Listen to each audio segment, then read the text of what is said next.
mga uri ng sahod. Una, sibuyas na sahod. Ito yung sahod na kapag hinati-hati mo sa gastusin, mapapaluha ka.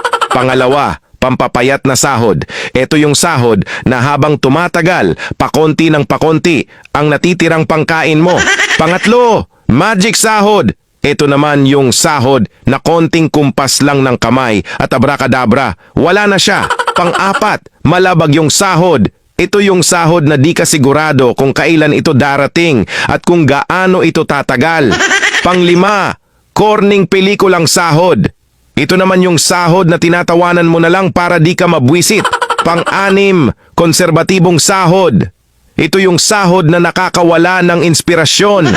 Pang-pito, baog na sahod. Ito naman yung sahod na kahit anong trabaho ang gawin mo, wala pa ring kalalabasan ito. Pang-walo, reglang sahod.